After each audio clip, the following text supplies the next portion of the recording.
Hi, how's it going? Okay, it's time for another video.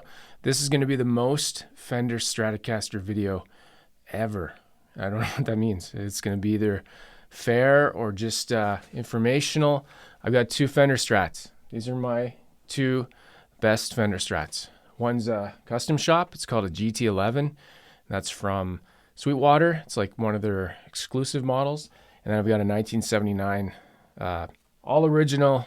It's like mint condition, 1979 American. Were they called standard back then? I think just American Stratocaster. I think that's what it's called. I can't remember the name. Anyways, I thought I'd just talk about them and compare them. I did this with two tellies that I have. So I thought, you know what, let's do the same thing.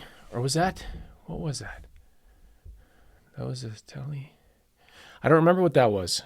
For some reason, I feel like that was an unfair video, and this one's going to be more fair.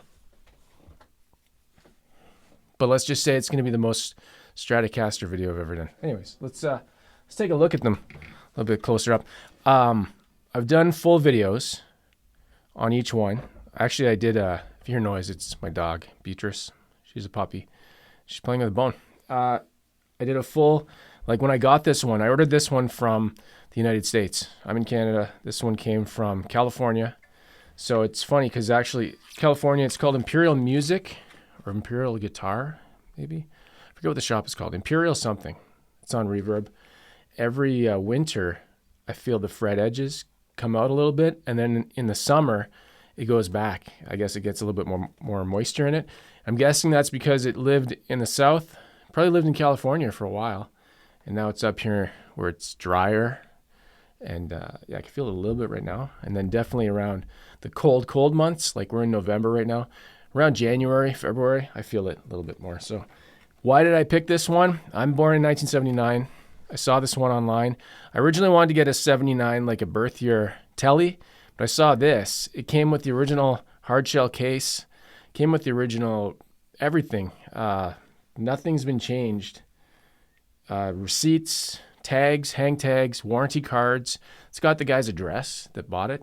I forget the name, but it was Grand Rapids, Michigan, I think. And yeah, and the big deal with this one was it's like 7 pounds, 11 ounces. It's super light, really nice. Let's plug it in. We'll just turn it on, plug it in.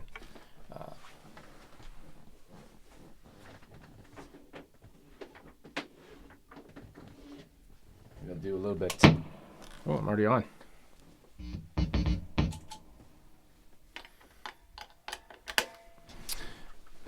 Rather than just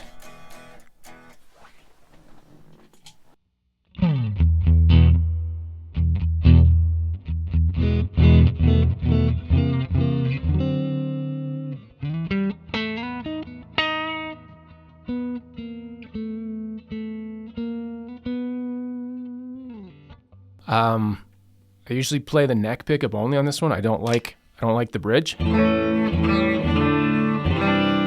I don't know how that's sounding, but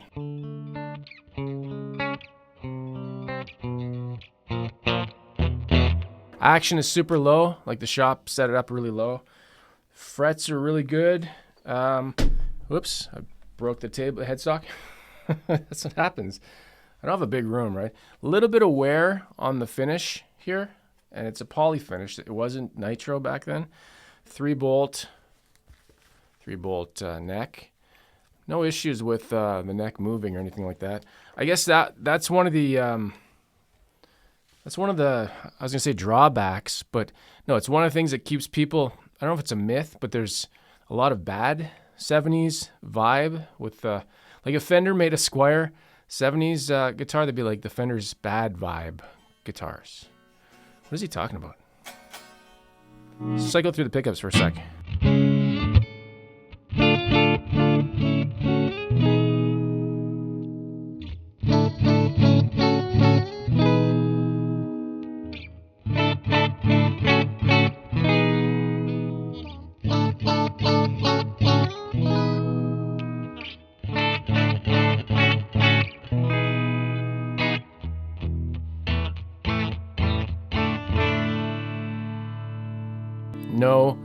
No tone control for the bridge.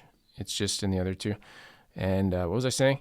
Okay, the 70s. They get a bad rap for I guess QC wasn't the best back then, or if the guitars weren't just made equally.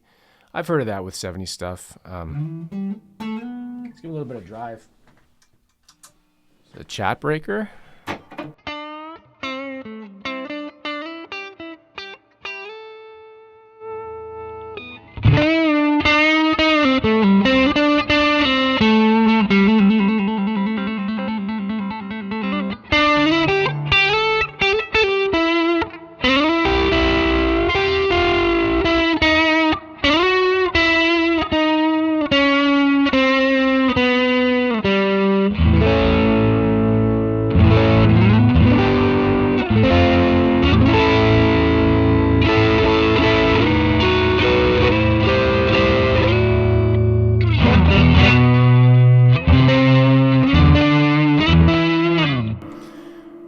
Oh, that's a reverb on that.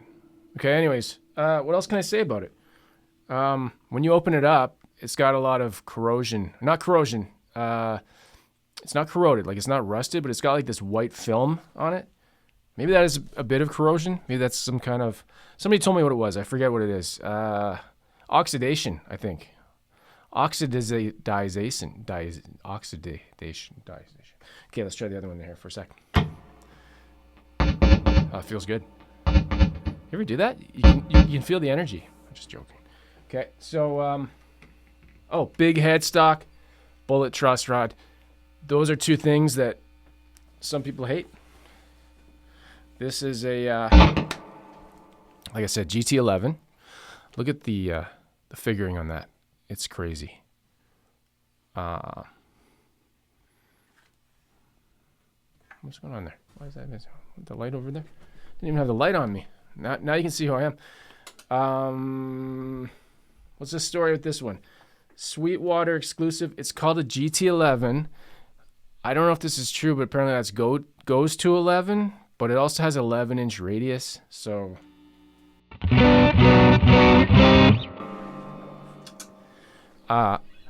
what's special about it?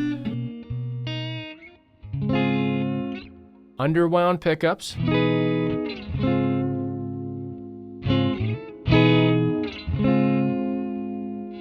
In the bridge position, it's got wiring that's connecting the neck and the bridge, and you control that with the tone, the second tone dial. No back plate. Can't remember if it came with one. I don't think it did. You're only cool if you don't have a back.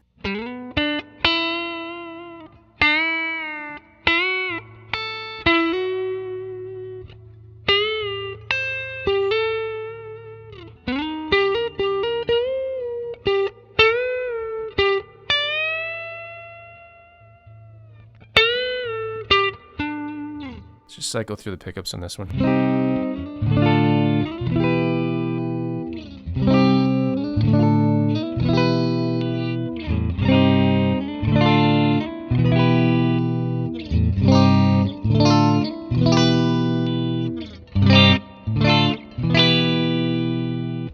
And then here's okay, so the volume, the tone is all the way up and all the way down.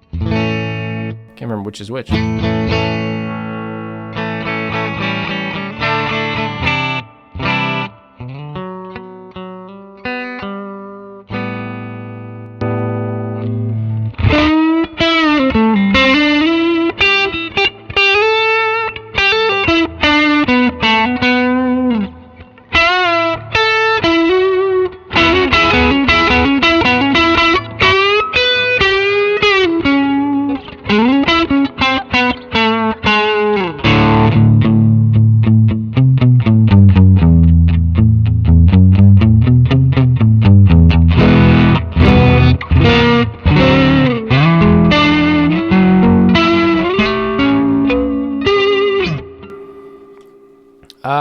Metallic. What's the name? You know what? If you want to know all the specs, I'm just going by memory here. I forgot the name of the finish on this, but that blew me away. Nicest finish I've ever seen on a guitar that's blue like this. Nitro. It's got a nitro finish. which, you know, what does that mean?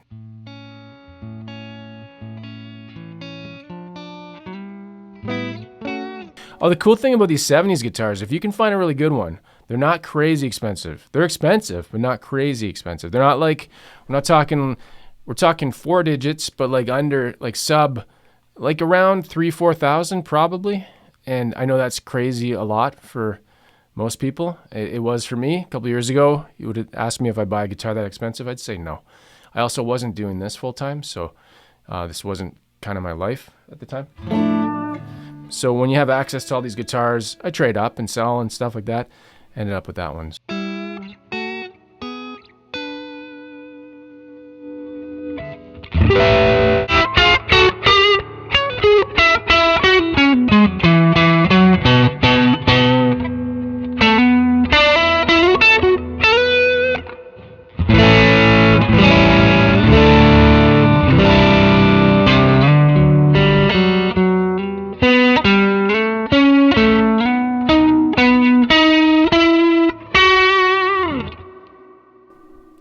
Good sounding. That's through the Princeton amp. I've got 12-inch Alnico Blue Princeton special thing. So yeah, birth year 79 Strat special custom shop thing. Is it a fair comparison? I don't know. It's like, what's similar about them? This one's kind of got 60s specs, as far as I know. I think it's like a 60s size shaped neck. That's 70, 79. It's thicker neck, but it's not like a 50s. I think it's not a U shape. It's just like a big C or D. And yeah, I haven't even taken the plastic off the pickguard in this one. I'd like to buy the world of Coke. I just want to play this one and see it naturally wear if nitro can still do that. Apparently, I don't really know if it can. It might take a lifetime. Like, it's not the same nitro that it was back in the day, right? Now it's 50% less explosive. Diarrhea. Non sequiturs are my specialty. So yeah, I'll put the links to this guitar. Actually, I've got I don't know if it's showing up on the wall there. I've got a poster. No, that's the actual guitar. Right. Oh, I can't see it. Okay, right there. See that? That's a painting of it. A guy did a painting of the guitar. Pop Cult Posters, so that's a plug for him. And yeah, let me know what you think in the comments. What's the most you would spend on a Strat? Is it a fair comparison? Is this the most Strat? Is this the most Fender Stratocaster comparison video ever? That's the only note I made to do.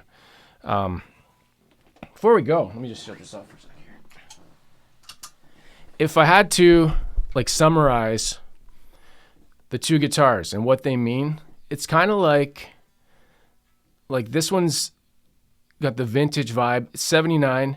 This one, again, I said it's the more of a 60s style with a 11-inch radius, so it's kind of a mix of modern and vintage. But really, okay, if you go back, I guess you got to really think like the history of Fender. If you don't know the history of Fender, you got to look that up. And Leo Fender, when he was making a lot of these guitars, it was the first time, right? So I guess, I don't know if that really matters, but basically a lot of the specs and features, they don't really matter. It's how it feels in your hands. But most people will tell you, and some people like that I know don't even know specs. They just play guitar. They just plug it in, and they just like, hey, this one feels nice. I don't know why it feels nice. People are different, right? Everybody's different. Everybody has different opinions, different shape your hands.